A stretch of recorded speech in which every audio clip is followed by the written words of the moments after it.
Liz, I couldn't help notice the irony of your children's chat speaking about Latin and then immediately having a Latin piece. I thought that was wonderful, and I'm going to continue that irony a little bit. Clearly, we didn't plan this ahead of time. And I want to read this passage again to you in the original Greek. I don't do this to sound erudite, but it is so beautiful in its just phonetics. And also, I think it is often translated in ways that make it difficult to see what the text is really trying to say. So listen again to Acts 17, verse 2. De polos histemi ho en meso ho pogos fimi, anir Athenios, theorio hos katapas haimis daise de iamon. So Paul standing in the midst, de polos histamin ho en misos of the Areopagus, ho pogos, said men of Athens, Fimi anir Athenios, I perceive, theorio, that in every way, hos kata pas, you are a very devout people. Haimis de si de iamon, de si e iamon, God saturated. What is the nature of Paul's heart as he stood on the top of Mars Hill? Is he appalled at the superstition of the foolish Athenians, as is so often claimed in sermons on this text? Is he disgusted at their idol worship, ready to do battle, to lift sword and cleave the people from their heresy? Or can we take the Greek word literally? De si de iamon, God infused, God saturated. If we do, then surely Paul is impressed, moved, taken by their faith, their wisdom, their devotion, this people who are saturated with God. To use Paul's own words, why do we not assume that Paul is in Athens hoping to learn from them? That is the question I asked myself this past summer when I was in Athens, and I joined that long line of pilgrims to climb the steep steps that lead up to the top of Mars Hill, to stand in the very footprints of Paul, here at what may be the turning of his theology. I will never forget the way it felt, surrounded by faithful Christians of every continent, speaking in dozens of tongues as if it were Pentecost. And I will never forget the way it felt, watching the sun reflect on the stones, polished by the hands and the feet and the tears of 20 centuries of pilgrims. I will never forget, but truth be told, I did not add any of my own tears to Mars Hill. I am, after all, a Presbyterian. And we are not known for our emotional piety. We might be called the socially awkward, brainy child of the Protestant Reformation, right? The girl with the uneven braids and the thick glasses peering over our Bibles like they are encyclopedias. If you know your Pride and Prejudice, out of the 5 Bennet sisters, we are most definitely merry. Our tradition, unlike the Anabaptists and the Lutherans and the Methodists, was not actually started by a mystic or a priest, but by John Calvin, who was a lawyer. His Institutes of the Christian Religion, the backbone of our doctrines, leads like a legal brief. John worked out all the contradictions of theology systematically and efficiently in terms of the burgeoning new logic of the Enlightenment. The Institutes may be an impressive tour de force, but Hollywood is never going to make a movie of it. Now, I may have mentioned this before. I have preached here too many times now. I can no longer remember the stories I've told, but I come from a long line of Presbyterian ministers. I stand in the clerical shoes of my father, my grandfather, and before him, my great-grandfather. And although it sounds incredibly nerdy, remember the uneven braids and the Coke bottle glasses, but one of my family's deepest regrets is that for 4 generations, we never got to do pilgrimage. Not one of my Presbyterian lineage went to where it began. Not one of my forefathers saw where John Calvin lived, stood beneath the pulpit where he preached, laid their hands on the place where the vote was taken. The vote, that first glorious session meeting,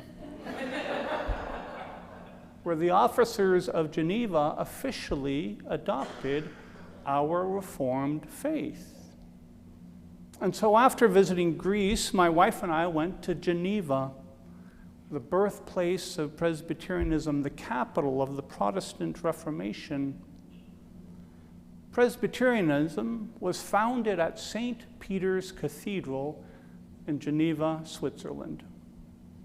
One of the ministers who served there came from Scotland, and when he eventually went back, he started the Church of Scotland, which in turn was imported to the States. So yada, yada, yada, the Church of Scotland is our closest relative, really our mother church.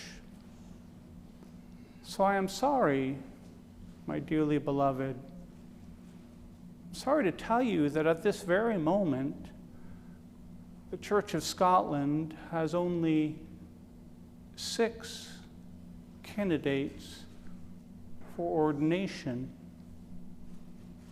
There are only 6 people in the entire country who think a career in this tradition is a good idea. And we thought we had it bad. I share that to explain that I made the pilgrimage to Geneva this year because I am not sure that this tradition of ours will exist when my children are at the age when pilgrimages take on import. I went for myself, but also I am afraid, as the last in my family to have the chance. It's not an unwarranted fear. I mean, we keep closing churches at an alarming rate. I've heard of whole presbyteries in our denomination considering closing up shop.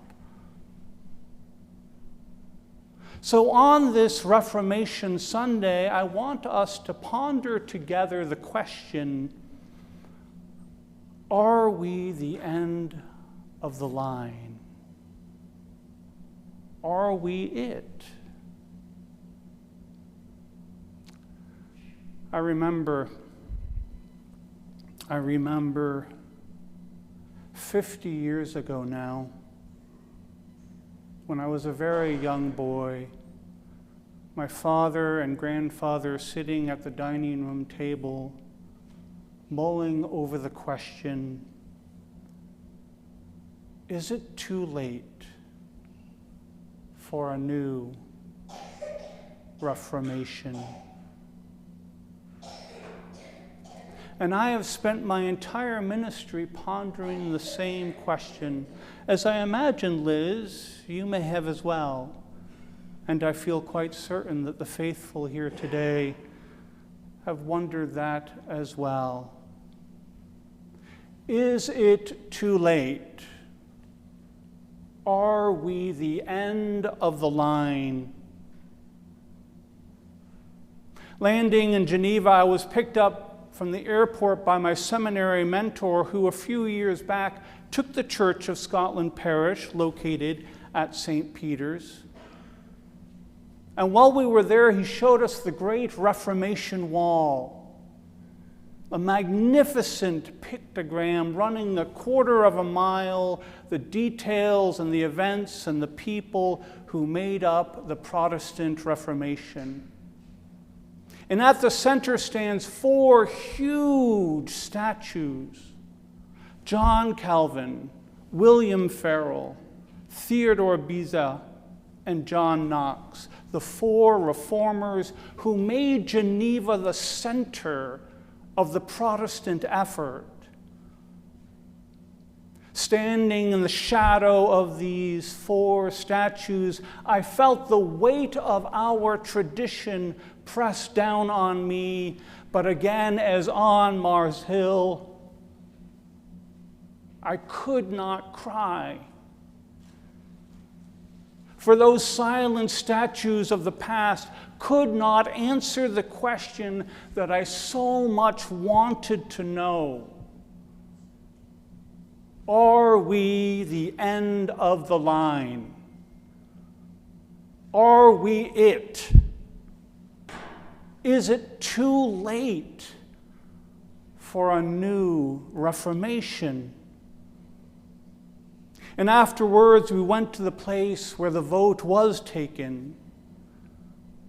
And still, I did not cry. The answer to my question remained ungraspable. And finally, we went to St. Peter's Cathedral itself, and I stood in the ancient sanctuary,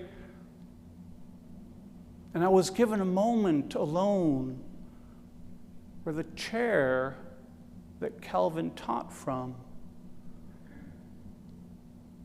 And I put my hands on the rests that his hands had used to steady himself as he poured out this exciting new doctrine. Nothing. No tears. No answers.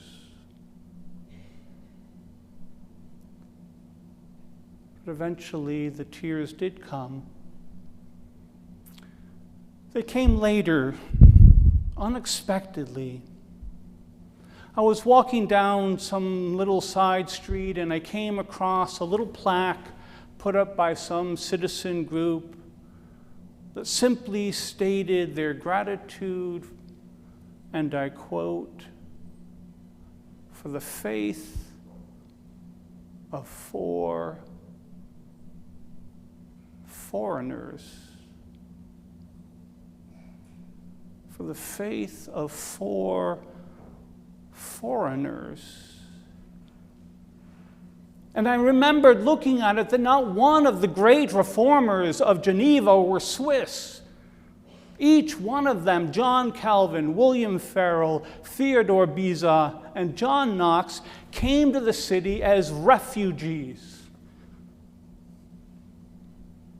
running for their lives, draining, like all the other refugees, the very limited resources of that overburdened city, and not one of them professed the Catholic religion that was very much at the heart of Geneva at the time. They were foreigners. They were religious aliens, abandoners of the true church. Not one of them would have been welcome at the Mass presided daily at St. Peter's Roman Catholic Cathedral. But the people of Geneva knew that something was wrong, fundamentally wrong with themselves, with their faith, with this tradition that they loved and were raised in. They knew it. They claimed it. They accepted it. And in utter humility, they reached out for the guidance of foreigners, of heretics. That is what the Reformation was built on. Complete and utter religious humility.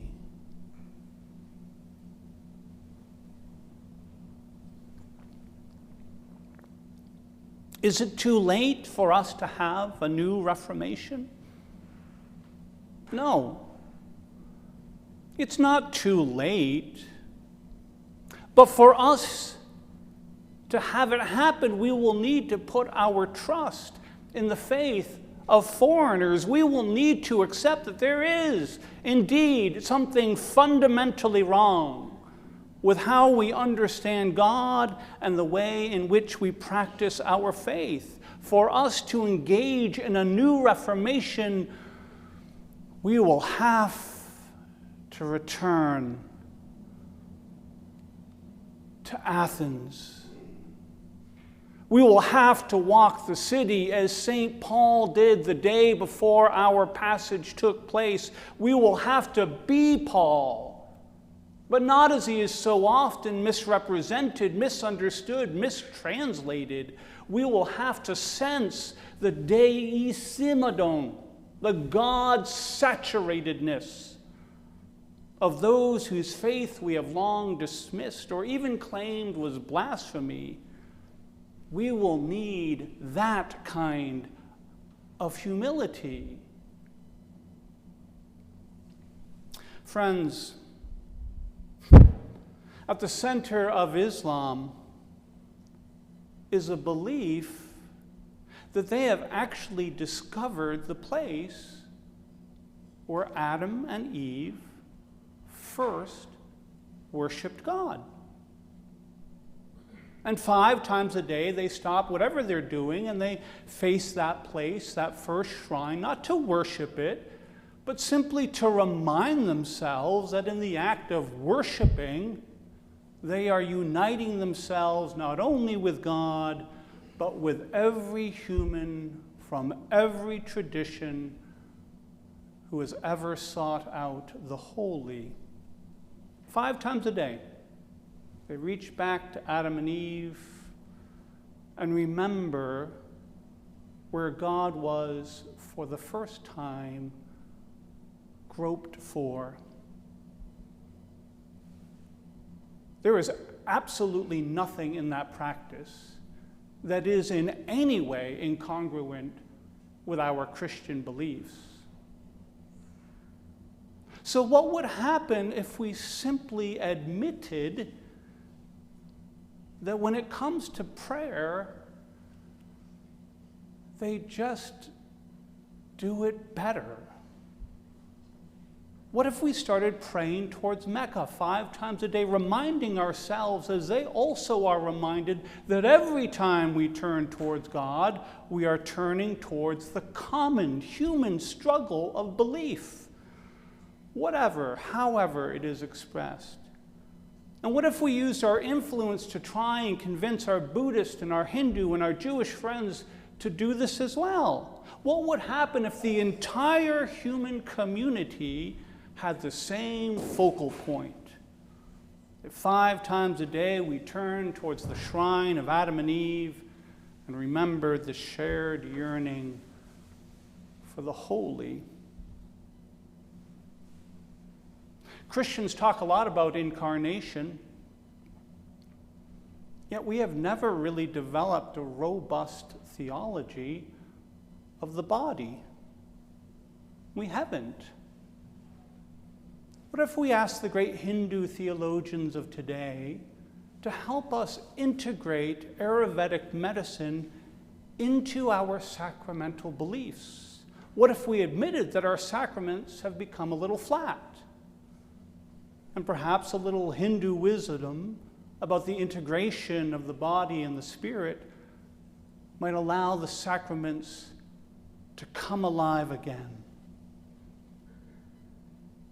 Don't get me wrong, I'm not interested in some weird, stretched out global faith that's so amorphous it says nothing.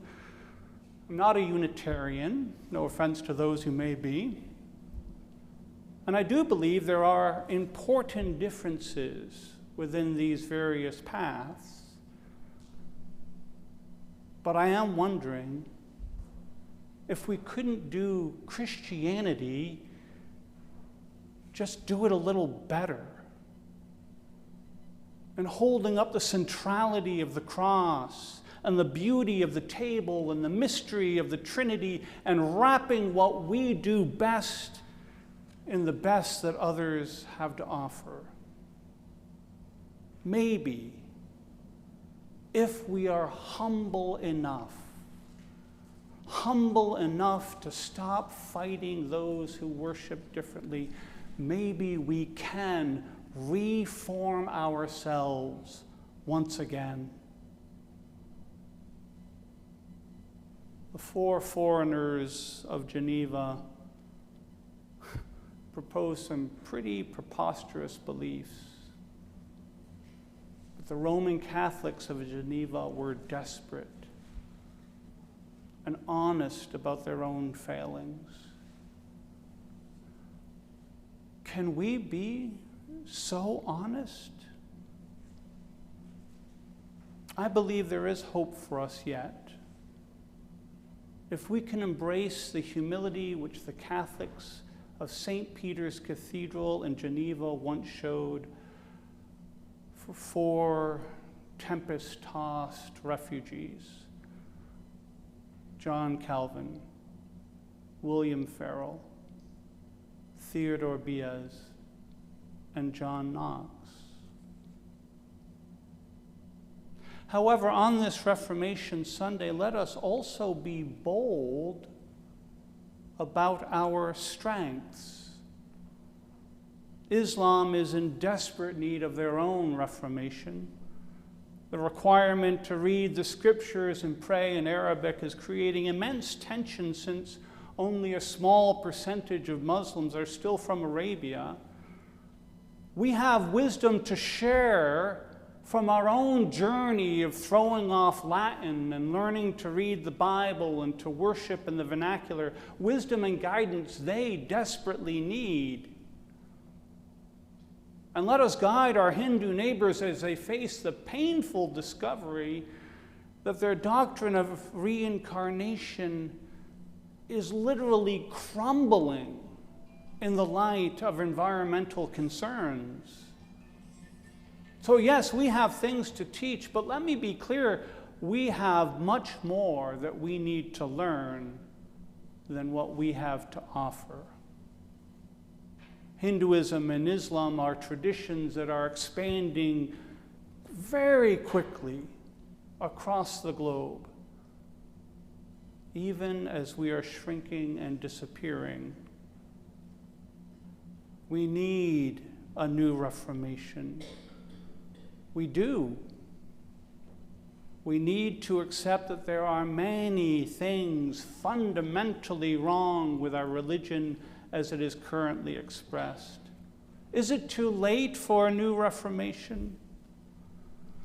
No. But a new Reformation cannot happen if we do not learn to embrace Paul's fascination with the religious plurality of the people of Athens. We must climb our own hills, as Paul climbed Mars Hill. And we must confess to each other and to our doubters and to God, as he confessed to all who accused him, that in the faith of foreigners, we, like Paul, can discover a true Deicide Iamon, a God embodiment, a God saturation.